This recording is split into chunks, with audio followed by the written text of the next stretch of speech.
Hi guys, welcome to my YouTube channel. My name is Dimma.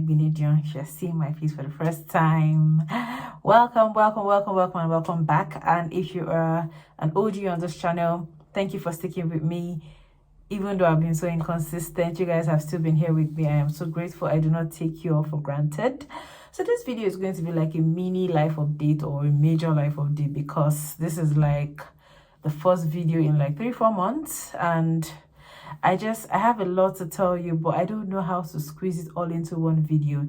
Anyways, if you guys are interested in this life update, please stay tuned and watch to the end of this video. I can taste your words. I can taste your.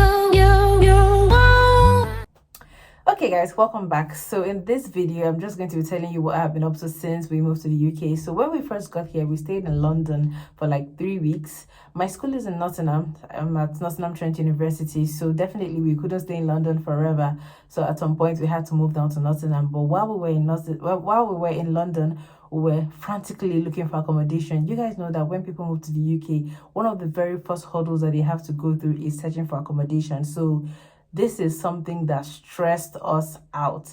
At first, we were given the option to stay in a shared apartment. Like, even while we were in Nigeria, I heard about shared apartments. And when I first heard that, I was like, hell no, never, ever will I stay in a shared apartment where I have to probably share bathroom, toilet, kitchen.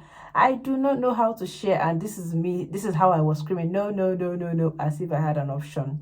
So while we were in London, we kept on searching for accommodation, and then we'll see houses for £1,000, 900, 800, 700, and we're thinking, this is too expensive. Like, we just got here, how would we just start paying £700, 900, 1,000 for rent? Like, it's too expensive. And this was just me thinking out loud.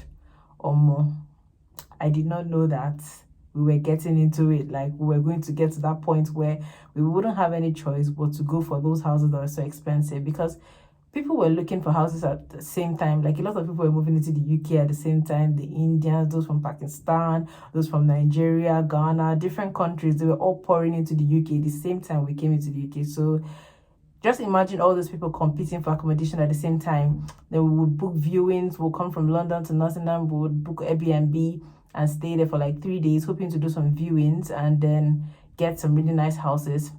At some point, I even gave up on finding like a self-contained apartment, like, or a house, because I thought that the only option available was to stay in a shared apartment. So even for the shared apartment, we'll go for bookings, and then the landlords or landladies will just assure us that, okay, yeah, of course, we're going to definitely get back to you. Yeah, we like you guys.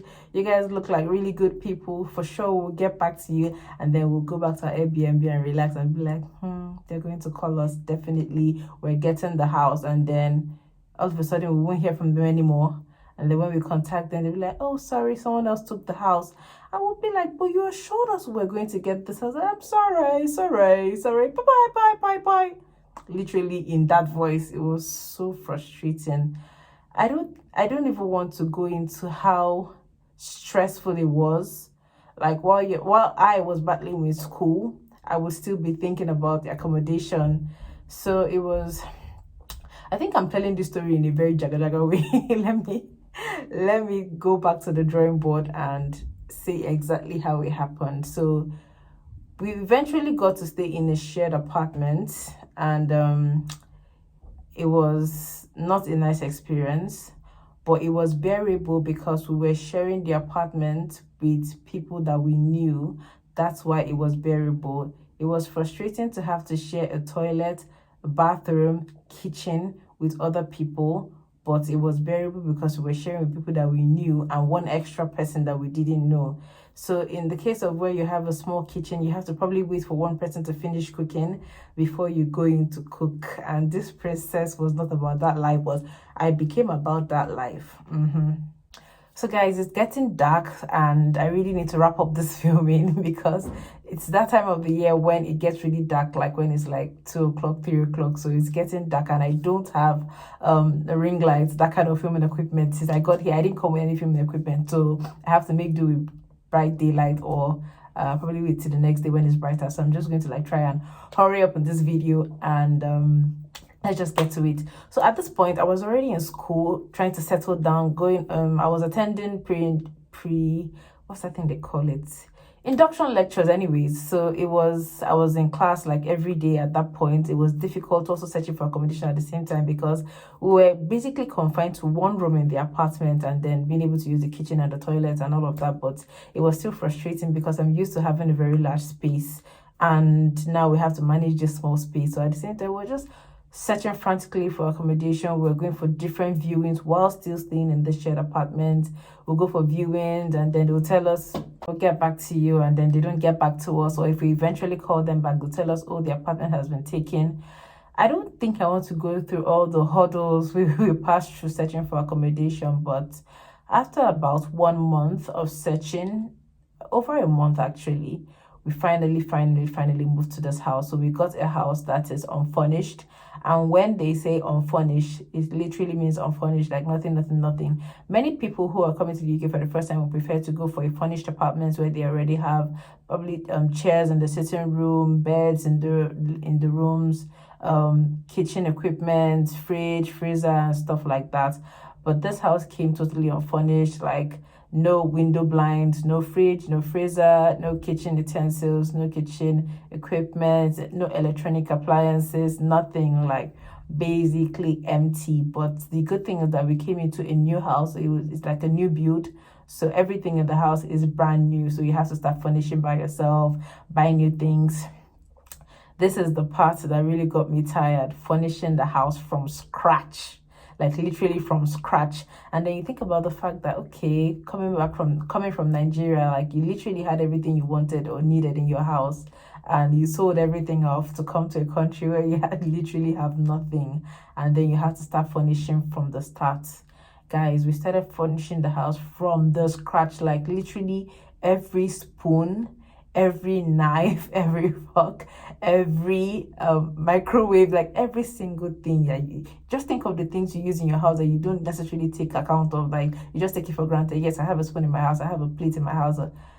My wedding gifts, like the wedding gifts I got, lots of plates, lots of kitchen utensils, like lots of things, pots, everything, the gifts that I got. But of course I wouldn't come here with all those things. Like I literally gave all those things away. Like I just went home and dropped them for my mother. But here I had to start buying. We had to start buying things from the scratch, like the cup that I used to drink water, like everything. As I'm talking about this, it's just taking me down memory lane, and memory lane is not so far. Memory lane was like let's say 3 months ago. Coming into a house where there's no chair, you have to start going to buy a chair for the sitting room. Like you couldn't host visitors because where would they sit down? You have to buy like a chair or something where you sit down on. So it's been an experience. Like this is a practical account of building your home or your house from the beginning. So guys, this is like 2 days later. I started this video on Wednesday. Today's Friday. I got distracted because my husband came in and many other things I had to do in the house, so I just lost the flair to continue the video, so that's why I didn't complete it. And I'm just going to come here and round it up and then sign out and go and do other things because I have to go to the library. I'm so determined to get some work done today because for the past few days working from home with assessments and other jobs, is just, there's so many things to distract me, and it's not just fun being alone and working at home. So I think I'll just go to the library today to see if I can get motivated to do some work. That's the main reason I'm going out today. But let me just wrap up all I was saying last time. I think I stopped at where I was saying that we had to buy new things for the house, like furnish the house from the scratch and yeah, buy like every single thing from the beginning. That's where I stopped. So basically, accommodation is one of the hurdles that many people who come into the UK will first face.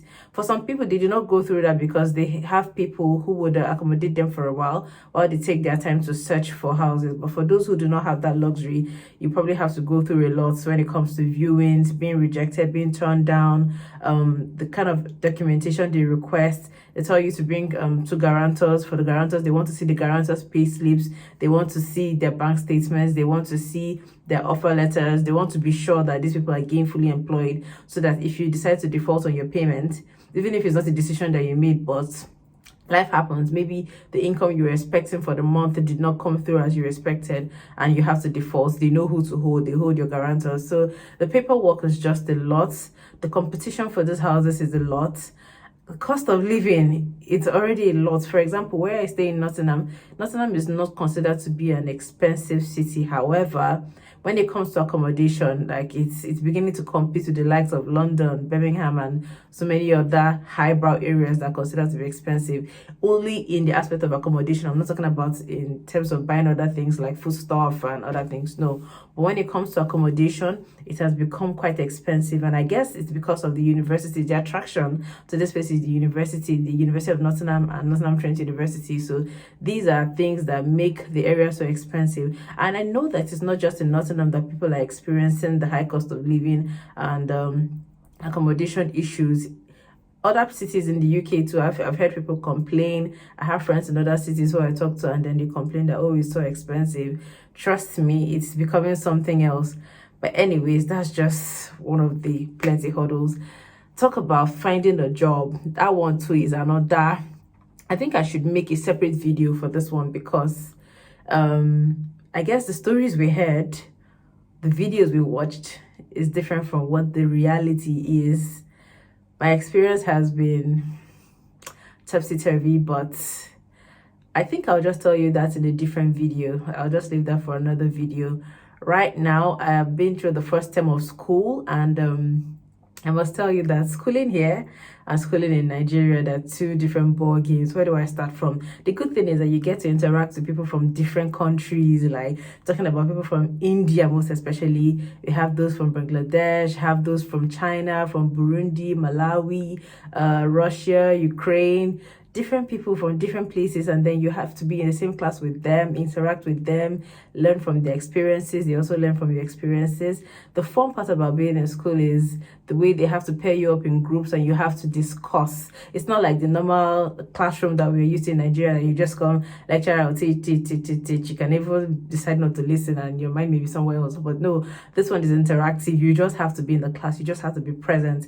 When I say you have to be in the class, I mean when you're in the class, you have to be, your mind has to be in tune with what is being taught. Like the lecturer is asking you questions, viewpoint questions, real life situations, and you're discussing. Like, it's just not a one-sided kind of communication where it's just one person talking to a group of people. No, like you have to be actively involved.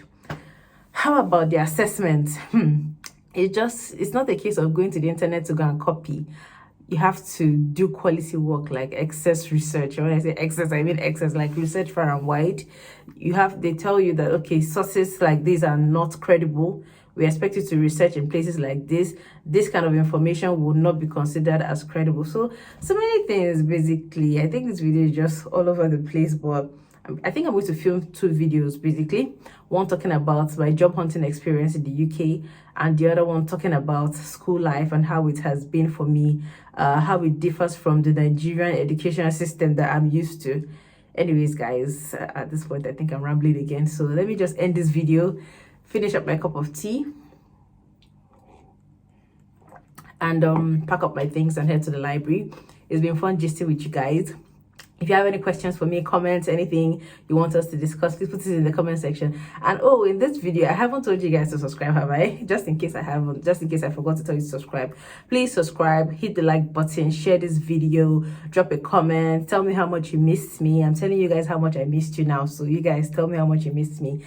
And yeah, basically just subscribe, and I'll see you in the next video. Bye.